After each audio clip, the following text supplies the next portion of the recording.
What's up, friends? Happy Video Thursday. Welcome back to Horsepower and Pizza. My name is Bailey.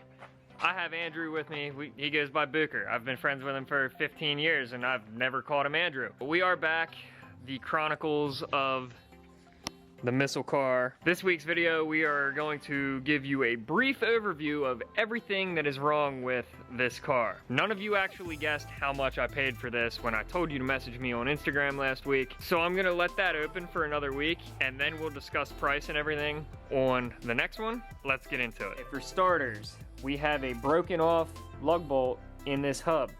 Not gonna be that big of a deal. I'm gonna pull the hub off, take it to work, drill that out, tap it. If I can't do that, hubs are cheap. In typical E36 fashion, the window regulators are broken.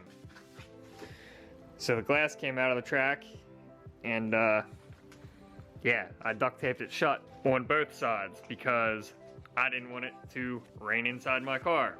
Makes sense. I showed in last week's video, there's no key. We have this nice screwdriver and the ignition's not actually right here.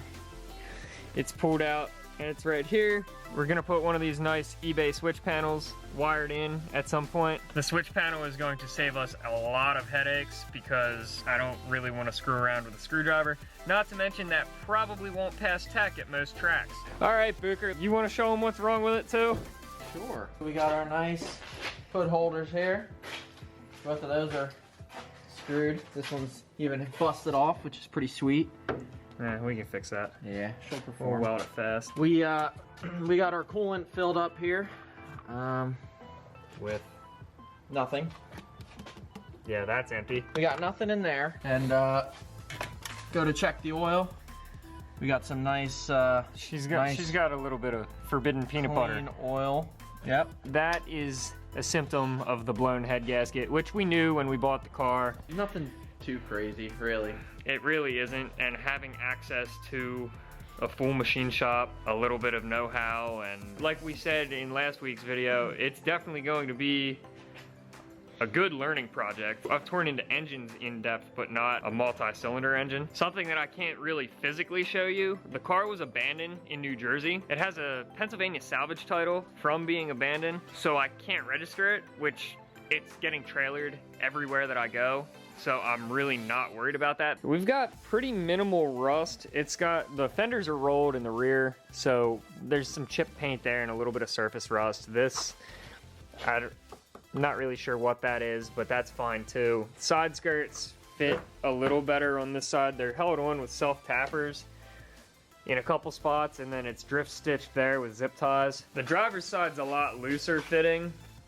I'm not really worried about it. I'll put eBay skirts on it or something. I'll just rip those off. Eventually, I would like to paint the car. For this point in time, it's just gonna stay Alpine white with a bunch of outside dirt on it. We'll clean it up a little bit. It's what Nolan calls the wall car.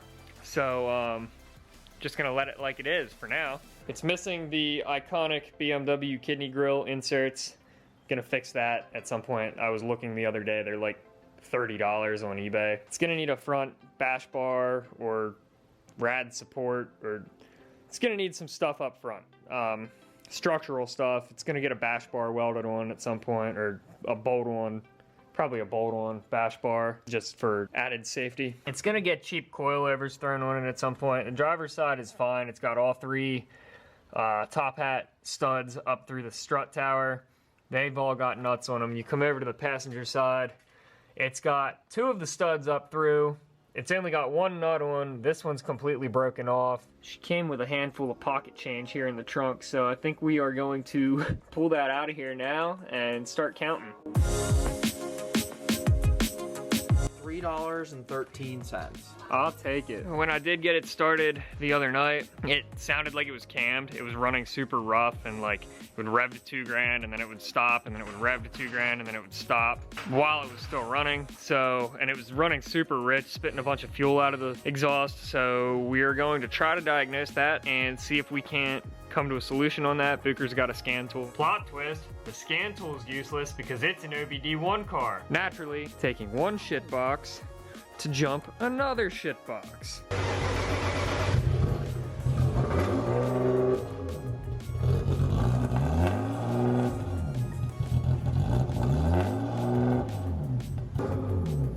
Engine lights on. check engine light went off. I love it. Now I own a Subaru and 2 BMWs. Which one has the blown head gasket? Because it's not the Subaru.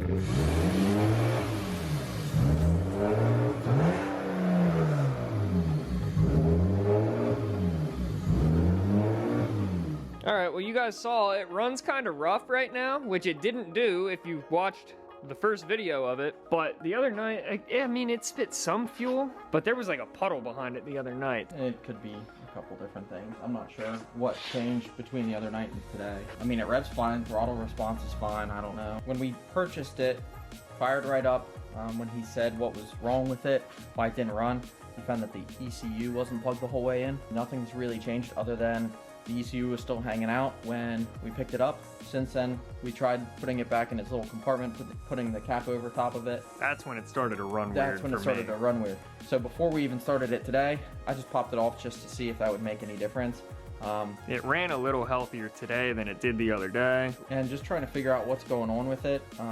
He did have to, I guess, re-bolt in the fuel pump and rewire that. We're getting fuel. It has throttle response. It's just jumping RPM and dropping it. So I don't know exactly what's causing that, and that's really what we're trying to figure out now. Because if we can get it to run normal, everything else is pretty much smooth sailing. Alright, we cleaned the mass airflow sensor, put all that back together. It could be something as simple as that, or a vacuum leak. Probably not going to start. It's probably going to need jumped again. I lied.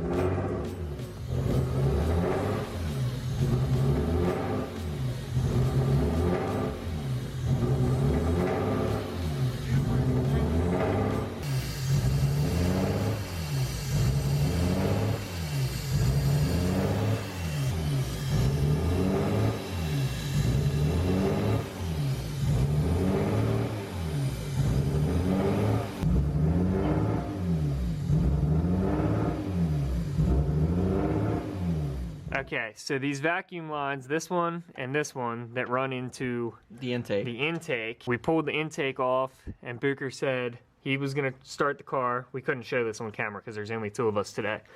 So I held one finger over this one and my other finger over this one it had this fitting in it, this ribbed fitting in there, and it was all taped up with electrical tape. So I could feel it sucking on my finger, and we untaped it. It ran better with me holding them off, so we shut the car off. We pulled all the tape off and saw that this is split. So our solution to this for now, we're gonna cut it off below where it's split, stick this ribbed fitting back into it, and try to force everything back together, and it should be okay. I think it was just a vacuum leak. All right, so where it was split, Booker took a razor blade, cut it straight off. We out here. We out here.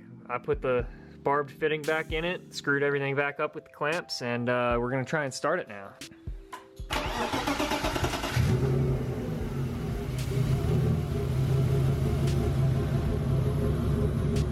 Check engine lights back on, baby. We out here. We out here.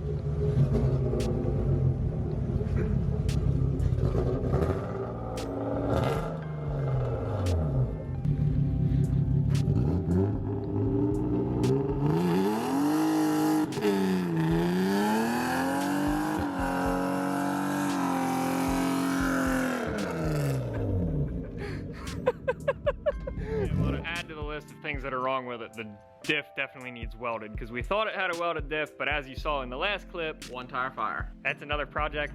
I have a welder sitting over here, and I work in a fab shop, so if I don't weld it myself, I'll just take it to work. It runs now, and it runs solid. It was just that simple vacuum leak with the intake. Idled fine, revved fine.